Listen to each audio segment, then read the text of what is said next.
Shalom, selamat siang Bapak Ibu, teman-teman semuanya.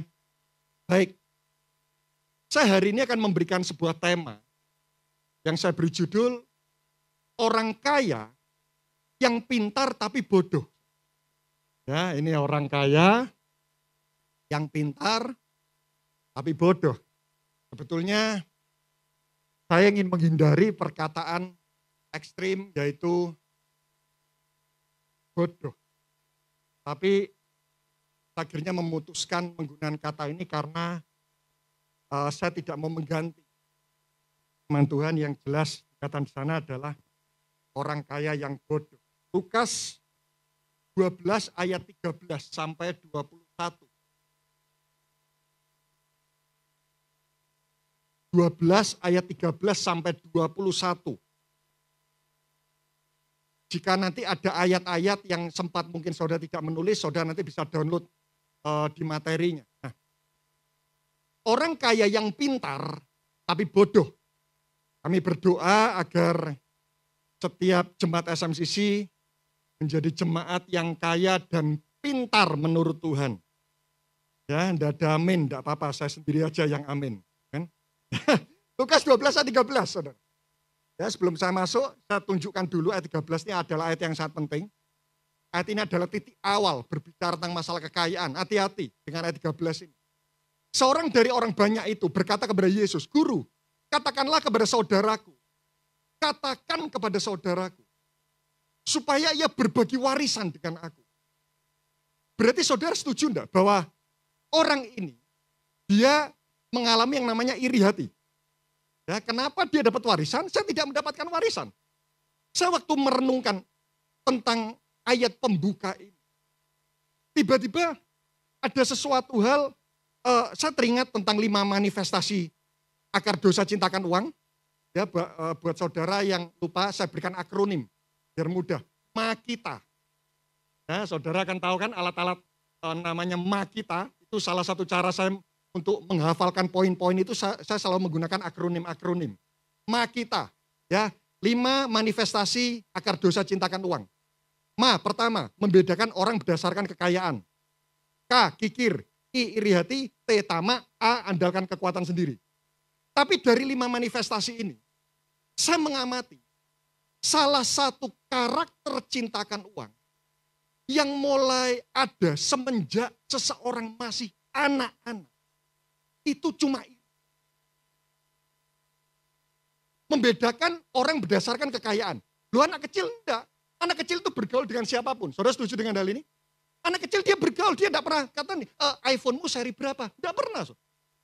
Kamu tetanggaku, kita akan berteman. Bahkan dia tidak punya sensitivitas untuk memilah engkau baik atau jahat. Tidak ada, apalagi kekayaan.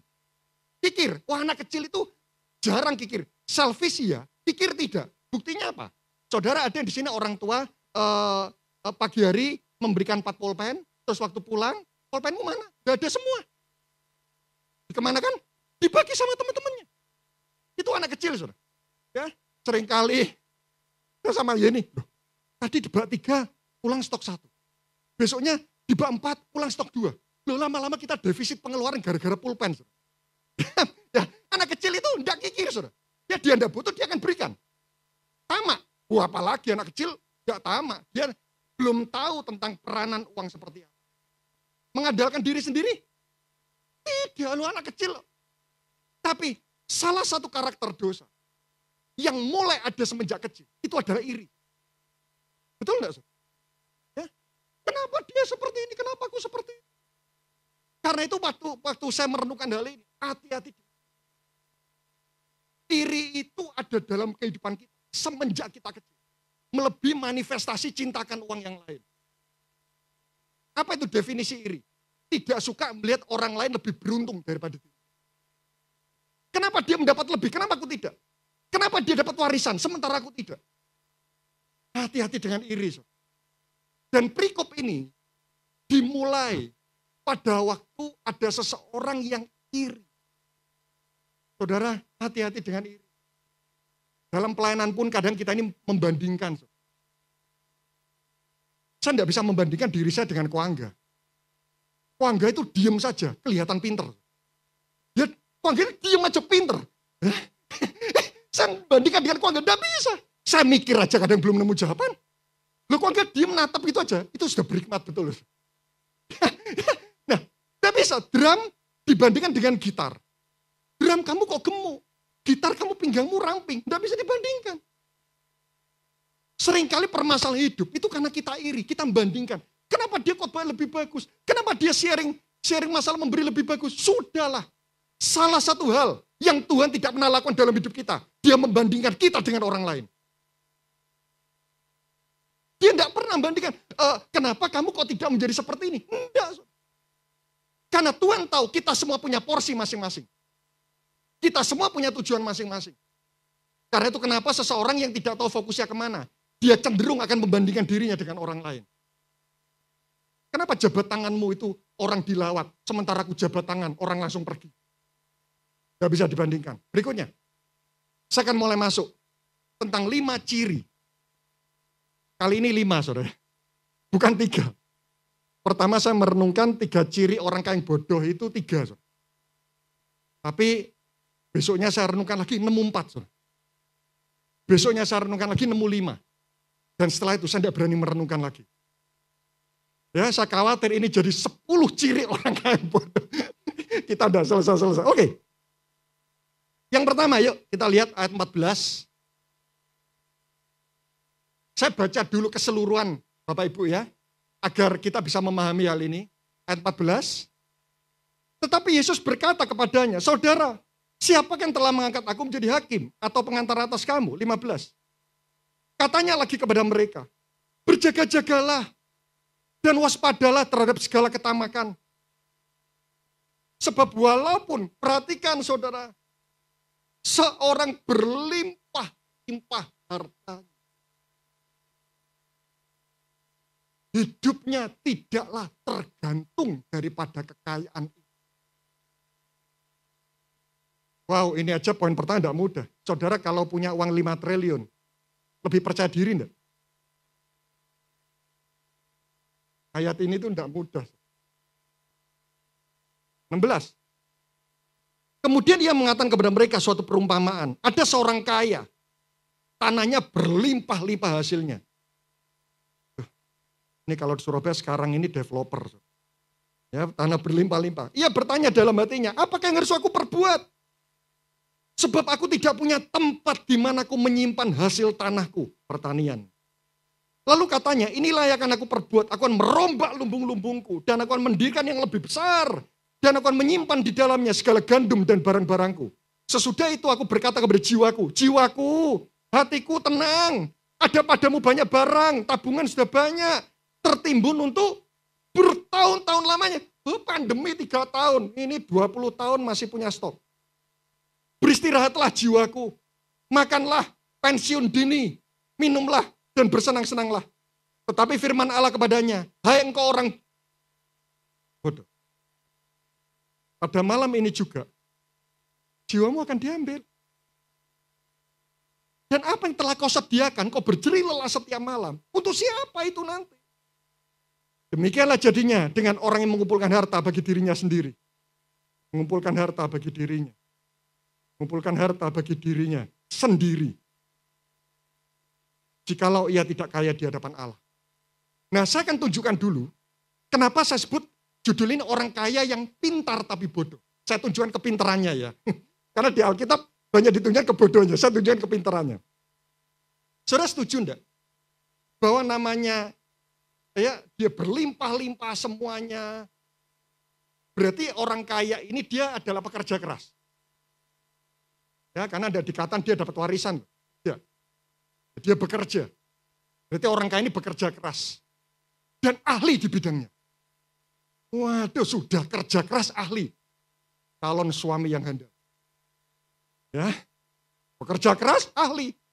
Dan punya kemampuan mengelola harta dan waktu dengan baik. Ini bangun mesti pagi. Punya kemampuan mengelola harta. Saya tidak tahu dia ahli beruang cerdas atau tidak. Ya, tapi kaya.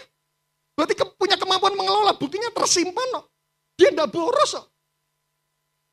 Ada sekarang banyak orang kaya, tapi tetap tidak ada tabungan. Kenapa? Boros. Tapi ini ahli mengelola. Dan setuju enggak? Salah satu bisnis yang sangat tergantung oleh cuaca itu adalah pertanian. Ingat zaman dulu tidak ada pompa. Berarti boleh tidak orang kaya ini kalau datang ke gereja, dia cerita, Tuhan memberkati aku dengan cuaca yang terbaik. Urusan cuaca, urusan siapa? Memang ada pawang hujan sih, gitu. Ada pawang hujan. Tapi yang saya tahu, yang saat ini muncul pawang hujan terhebat, itu tidak ada di zaman itu. Berarti saya renungkan orang kaya ini merasa Allah itu ada di pihakku loh. Teman-teman, kalau Tuhan kadang-kadang memberikan hal-hal yang supranatural kepada kita, belum tentu Tuhan itu mengatakan kita ini pintar. Tidak bisa kita menggantungkan, oh aku ini masih hidup di dalam Tuhan, buktinya apa? Aku kaya. Loh buktinya orang kaya ini, pertaniannya diberi cuaca terbaik. Sehingga mungkin saya yakin orang kaya ini seperti ini. Allah ada di pihakku. Kenapa? Cuaca selalu terbaik.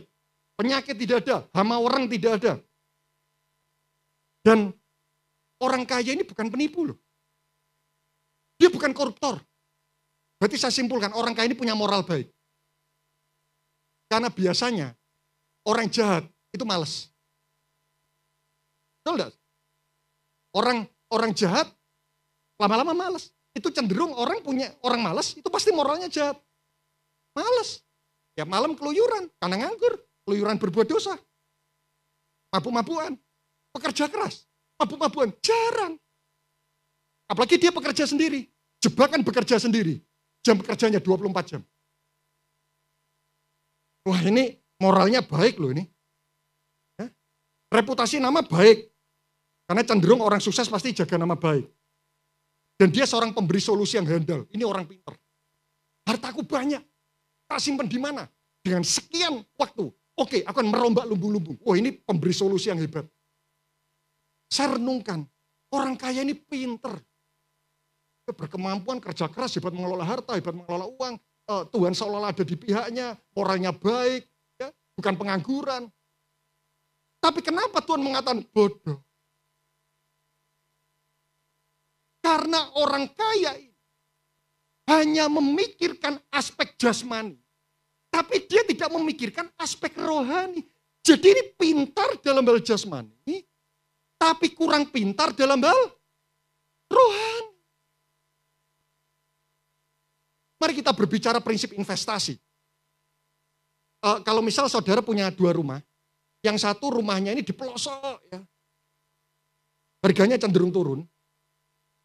Yang kedua rumahnya di tanah yang cenderung akan naik terus. Tapi dua-duanya ini harus kita rawat. Kira-kira saudara mau menghabiskan banyak investasi saudara ke rumah pertama yang cenderung turun atau rumah kedua yang cenderung naik? Cenderung naik. Kita bicara prinsip investasi. Bukan berarti saya mengajak memberi itu investasi. Bukan, memberi itu adalah korban. Tapi saya mengajak untuk kita ini, ingat kita ini punya rekening di bumi dan di surga. Prinsip investasi mengatakan, investasilah kepada sesuatu hal yang cenderung harganya semakin naik. Setuju, saudara? Semakin bernilai, semakin berkualitas, investasilah di sana. Saya tanya, manusia lahiriah dengan manusia batiniah, mana yang akan semakin merosot dan mana yang akan semakin menguat? Batiniah, Alkitab mengatakan, manusia lahiriah akan makin merosot, manusia batiniah akan diperbarui dari hari ke hari. Berarti boleh dong investasi pada hal yang lahiriah. Tapi kalau investasi kita full diberikan pada rumah yang harganya cenderung turun. Berarti kita kurang pintar juga. Karena itu kenapa hari ini, kenapa Tuhan mengatakan orang kaya ini bodoh. Engkau menaruh investasimu pada sesuatu hal yang nilainya akan cenderung makin turun. Saya berdoa, kita menaruh investasi yang tepat di sebuah tempat yang harganya pasti akan cenderung akan semakin naik. Dua-duanya perlu kita jaga. Saudara setuju dengan hal ini? Siapa yang punya anak? Tolong akui anak saudara. Punya anak? Perlu dikembangkan? Apakah itu butuh uang? Iya. Tapi jangan sampai hanya berfokus pada hal jasmani. Tapi kita melupakan hal yang berbau rohani. Duniawi, surgawi. Duniawi selesai 70 tahun. Surgawi itu akan menentukan kita di kekekalan. Yang pertama, ciri yang pertama ada 5. Saudara. Ada 5. Nanti saudara bisa lihat di ayat 15, ya saya tidak akan bukakan lagi karena di sana dikatakan ada seorang yang berlimpah-limpah hasilnya, Lukas 12:15, berlimpah-limpah hartanya. Tapi hidupnya tidaklah tergantung pada kekayaan itu. Tidak tergantung, sama-sama katakan tidak tergantung. Mari kita katakan kepada hati kita, hidup kita tidak tergantung dari kekayaan. Itu statement itu tidak mudah. Tidak mudah. Banyak orang muda pindah kerja, itu gara-gara apa? Income. Kalau hidup kita tidak tergantung dari income, maka sebelum pindah tolak ukurnya bukan cuma gaji dong. Saya percaya prinsip pertama ini, kita semua sudah paham. Jangan menggantungkan hidup pada kekayaan. Karena itu kenapa akhirnya saya merenungkan, Tuhan, apa dampak terjauh orang yang mengandalkan uang? Mari kita lihat, Pengkhotbah 5:12, ini dampak terjauh. Tuhan kepengen kita kaya, saya yakin hal itu. Kenapa? Karena pekerjaan misi, menolong orang semua butuh uang. Tapi kenapa Tuhan tidak ingin kita ini mengandalkan uang ini? Oleh kata ada. Pengkhotbah 5:12 yang ada. Ada kemalangan, malang. Yang menyedihkan yang kulihat di bawah matahari. Perhatikan ini. Kekayaan yang disimpan oleh pemilik. Menjadi apa saudara? Celaka. Saya merenungkan uang ternyata bisa mencelakai. Tapi uang bisa menolong. Terus bagaimana caranya? Agar kita ini sudah berjerih lelah, kita berjam-jam bekerja, kita melakukan sesuatu yang akhirnya merugikan kita. Buat apa? Saya simpulkan, ternyata seperti ini. Ini sifat kekayaan itu seperti ini. Kekayaan itu tiba-tiba menjelma menjadi sebuah bencana kalau kita mengandalkan dia dalam hidup kita. Jadi uang itu kalau kita tidak andalkan, dia penolong yang baik. Penolong, aku tidak mengandalkanmu. Uang jadi penolong. Tapi waktu kita mengandalkan uang, aku butuh. Ya uang segala-galanya. Makin punya banyak uang, makin percaya diri menghadapi masalah. Wah, masalah apa? Gampang. Butuh berapa sih? Sudah, bayar saja. Heran, uang itu ya, kalau kita mulai andalkan, tiba-tiba dia berubah menjadi sebuah musibah. Kan gak enak juga ya. Ada yang di sini suka naik roller coaster? Ini banyak ya. Ternyata anak SMC berani semua roller coaster ya. Salah satu wahana yang paling tidak suka roller coaster. Sudah bayar dibuat pusing. Bayar, tapi aduh. Ya. Udah sayang loh. Tak kumpulkan semua. Akhirnya itu menjadi sebuah bom dalam hidup kita. Tapi kalau aku enggak mengandalkan uang. Dia penolong. Tapi waktu aku mengandalkanmu, tiba-tiba dia berubah menjadi sebuah bencana. Saya bersyukur waktu SMA, uang saya pas-pasan. SMA saya belum bertobat. Teman kos saya, itu hebat dalam hal judi. Itu plat nomor aja, itu dibuat judi. Ini yang lewat setelah ini ganjil atau genep. Anda bisa bayangkan itu? Dan saya belum bertobat. Saya mulai kecil sampai SMP, itu saya satu rumah dengan orang tua saya. Terkekang betul. Jam main ada jamnya, 4:30 sampai 5:30. Lebih dari 5:30. Tulis di buku 100 kali. Itu. Jadi banyak orang mengatakan kamu masa kecil kurang bahagia. Sehingga waktu SMA itu seperti kemerdekaan 17 Agustus. Ya, orang tua saya di Banyuwangi, saya di Surabaya, bebas gitu. Wow, merdeka hidup. Ada teman judi. Ayo teman judi. Saya pingin, tapi enggak bisa. Enggak punya uang. Kan ironis kan, mau berbuat dosa saja enggak bisa. Itu kan menyedihkan sebenarnya. Ya, mau berbuat dosa enggak bisa, itu menyedihkan juga gitu. Ayo, teman judi. Jadi di tempat judi itu, saya duduk di situ. Saya cuma ngeliatin. Deg-degan ya. Seneng ya. Tapi enggak bisa main. Saya utang, ada yang mengutangi loh. Bener, keterlaluan teman-teman itu. Saya utang dan mengutang, kenapa? Karena enggak main bayar. Enggak punya uang. Kemana-mana jalan kaki. Saya dari kos-kosan rumah sakit, di depan rumah sakit Darmo, ke TP itu saya jalan kaki. PP itu jalan kaki 3 jam. Karena itu kenapa saya mendapatkan buah hari ini? Langsing. Kemana-mana saya jalankan. Itu kan ironis kan. Python, kepap. Zaman dulu itu, wadah, daerah delta itu kan. Python, kepap. Apa itu? Wah menarik. Waktu mau pergi di berita, kamu siap enggak? Harga aqua gelas 35.000. Loh, itu kan uang saku saya sebulan. Loh, kamu harus siap uang. Bayangkan ya, mau kepap aja enggak bisa. Semua kepap saya ke Gramedia.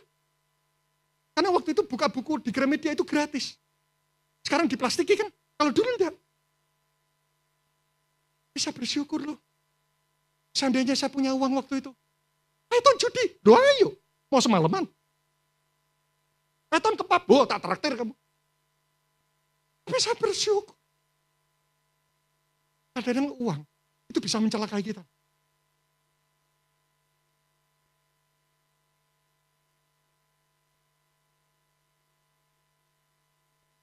Yang kedua, saya ini adalah orang yang sangat, saya melatih terus sampai saat ini. Saya adalah orang yang sangat berhitung.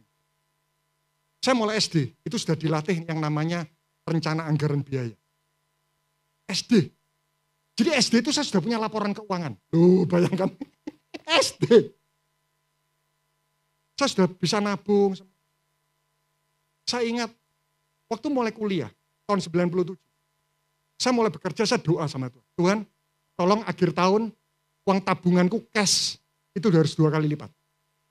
Itu mulai tahun 97. Setiap 31 Desember, saya punya target. Dan salah satu target itu adalah target finansial.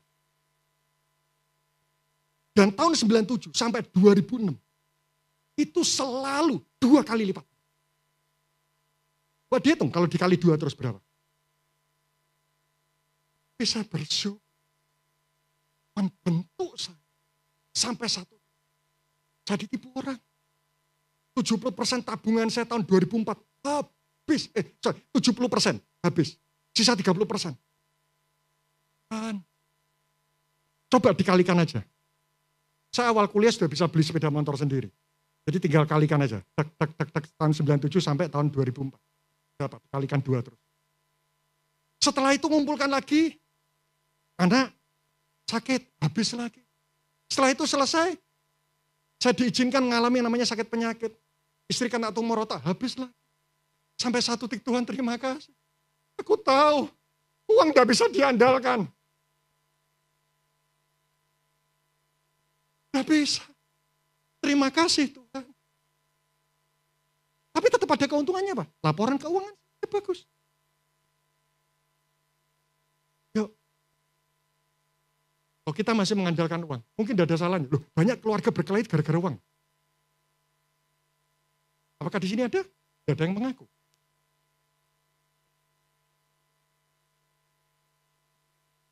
Lalu ya, uang itu kalau jadi andalan, berubah jadi sebuah musibah. Karena itu hati-hati dengan utang. Hati. Kalau yang saat ini mengalami problema itu, berdoa sungguh-sungguh minta hikmah. Yang kedua, nanti, jangan nanti deh, karena nanti biasanya lupa. Ayat 16, Lukas 12 ayat 16. Saudara, sisa 10 menit. Lukas 12 ayat 16. Kemudian ia mengatakan kepada mereka suatu perumpamaan, katanya, ada seorang kaya, tanahnya berlimpah-limpah hasilnya. Coba nanti ayat 17 sampai ayat 19, perhatikan kata-kata aku. Ada berapa banyak aku, nanti saudara hitung sendiri. Ia bertanya dalam hatinya, apakah yang harus aku perbuat? Sebab aku tidak punya tempat, di mana aku dapat menyimpan hasil tanahku. Lalu katanya, inilah yang akan aku perbuat. Aku akan merombak lumbung-lumbungku, dan aku akan mendirikan yang lebih besar, dan aku akan menyimpan di dalamnya segala gandum dan barang-barangku. Sesudah itu aku akan berkata kepada jiwaku, ada padamu banyak barang, tertimbun, bertahun-tahun, beristirahat, makan, minum, bersenang-senang. Saya coba hitung kata aku. Itu ada 13 kata aku. Tapi tolong jangan dimaknai, 13 kembali lagi itu adalah angka sial. Ya, seringkali orang Kristen dimaknai semuanya gitu kan. 13. Aku. Berarti saya simpulkan, orang kaya ini dia tidak mencintai Tuhan. Kenapa? Karena prinsipnya hati kita selalu dipenuhi oleh seseorang yang kita cintai. Tuh, betul enggak, saudara? Kalau kita mencintai Tuhan itu selalu gini, Tuhan. Kalau ngalami masalah, bukan gini, butuh berapa? Bukan. Tapi gini, apa yang Tuhan ingin untuk aku lakukan ya? Meskipun uang ada, tapi respon awalnya bukan, butuh berapa sih? Bayar. Tuh. Saya tanya, saudara dulu waktu kita tidak punya uang, waktu kita ngalami masalah, apa yang keluar dari mulut kita? Tuhan, apa yang kau ingin untuk aku lakukan? Tapi kenapa waktu punya banyak uang? Bayar saja, saudara. Apa susahnya sih? Kadang waktu kita membayar sesuatu, pun kadang Tuhan itu tidak setuju. Orang kaya ini hatinya tidak mengasihi Tuhan pasti. Kuku. Bahkan di ayat 19, dia berkata buat hatinya di masa depannya. Jiwaku tenang sampai mati, tertimbun banyak barang. Bayangkan, orang kaya ini sudah menggaransi, mengatakan, memproklamirkan dalam hidupnya bahwa sampai masa depan aku akan berfokus pada hidupku saja. Lalu apa perkataan Tuhan? 20. Tetapi firman Allah, hai engkau orang bodoh. Pada malam ini juga jiwamu diambil daripada. Apa yang telah kau sediakan untuk siapakah itu nanti? Sudah ngumpulkan semua, ini ironis ya, sudah ngumpulkan, mati. Saudara setuju enggak? Penyesalan yang paling besar, itu adalah penyesalan yang selalu berkorelasi dengan kematian. Karena tidak ada waktu menebus. Seumur hidup ya, lelah terus ya, terus buat kuku, nanti waktu mau meninggal, ranjang rumah sakit dan waktu-waktu terakhir, itu akan menginjili kita dan kita menyesal. Kenapa kita tidak mau melakukan ini hal yang berbau rohaniah atau surgawi. Karena itu teman-teman Bapak Ibu yang belum melayani, ayo dong. Bukan berarti untuk memperbesar SMC, bukan.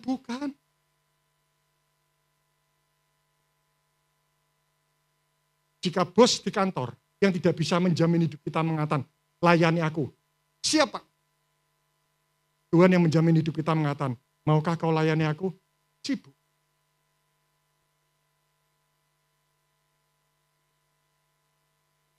Bos di kantor beritahu, besok datang jangan terlambat ya. Siap Pak. Waktu ibadah Tuhan mengatakan, aku menunggumu loh. Maaf Tuhan. Terlambat ya.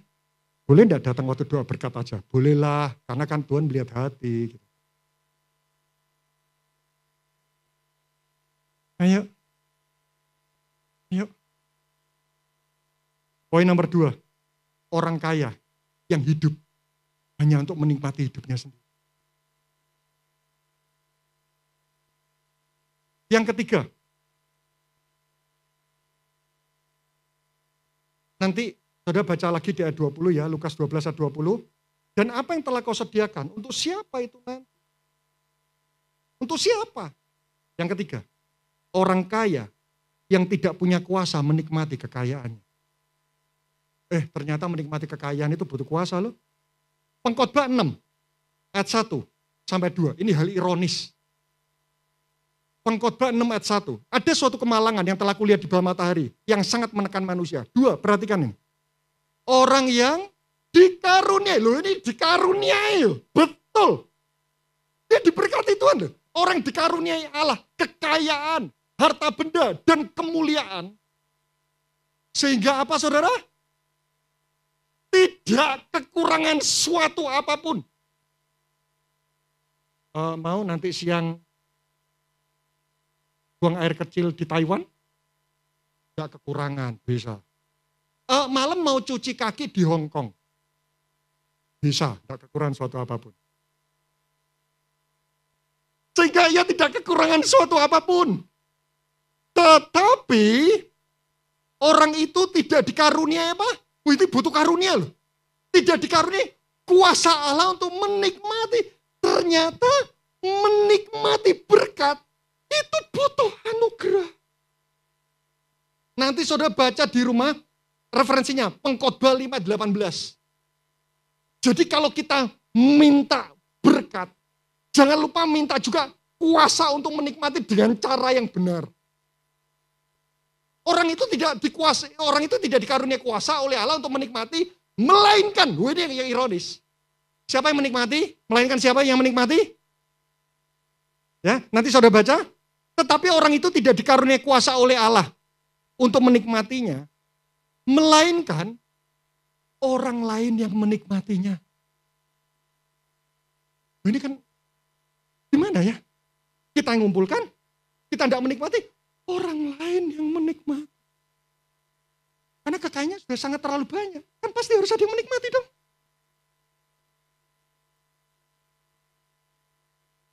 Karena itu kenapa kita perlu tetap dekat sama Tuhan agar Tuhan berikan kepada kami juga selain kuasa untuk memperoleh, mendapatkan, tapi kuasa juga untuk punya hikmat, punya waktu, dan punya kemampuan untuk menikmati.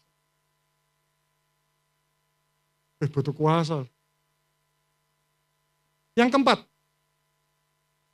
kembali lagi di ayatnya Lukas 12 ayat 20.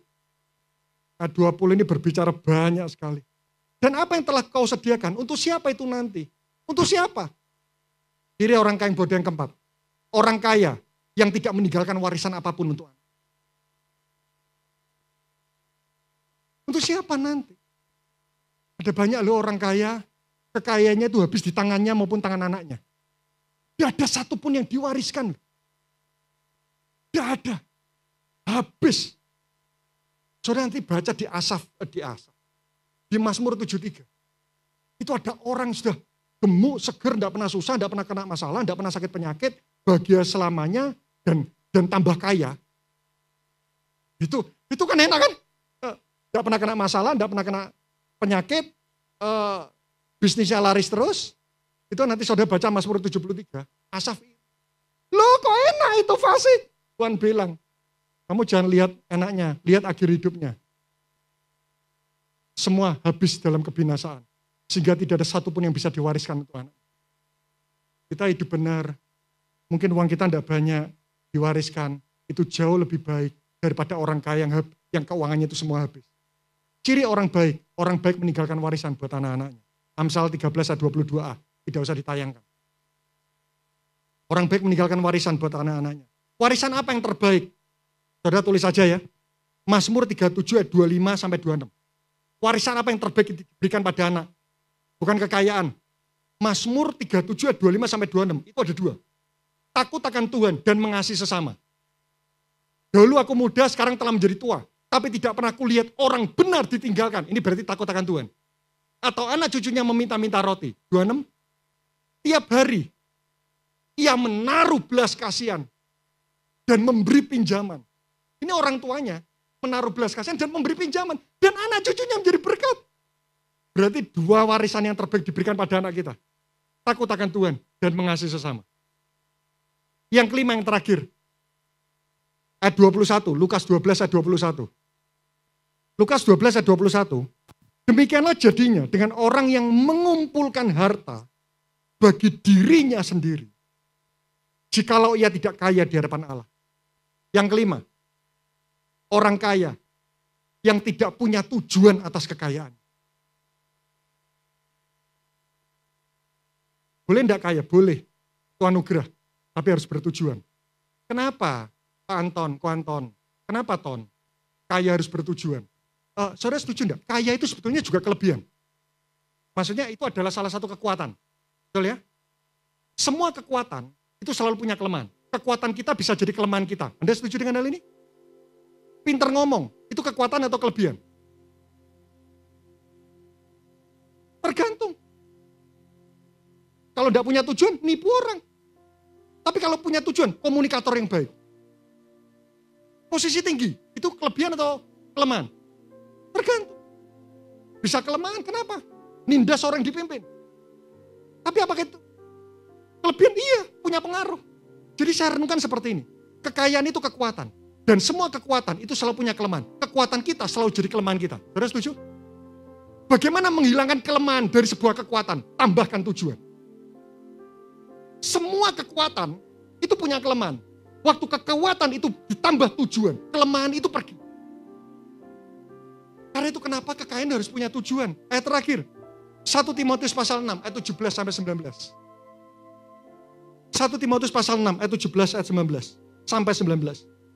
Peringatkanlah kepada orang-orang kaya di dunia ini. Agar mereka jangan tinggi hati, jangan sombong. Dan jangan berharap pada sesuatu yang tak tentu seperti kekayaan. Melainkan pada Allah yang dalam kekayaannya memberikan kepada kita segala sesuatu untuk dinikmati. 1 Timotius pasal 6 ayat 18. Peringatkanlah agar mereka, ayat 18, agar mereka berbuat baik. Menjadi kaya dalam kebajikan, suka memberi dan berbagi. 19.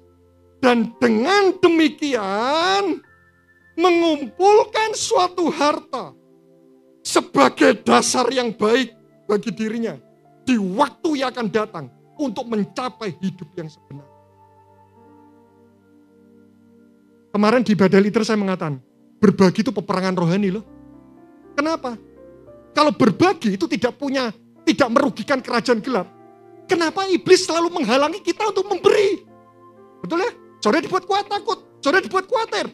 Artinya setiap kali ada orang memberi, itu kerajaan iblis digoncangkan. Tidak mau dihalangi setiap orang Kristen untuk memberi. Karena itu memberikan efek negatif.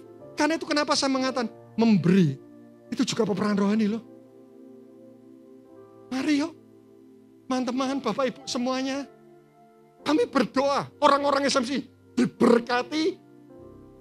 Tapi bukan cuma secara jasmani, tapi juga secara roh. Mari kita pujikan lagu ini.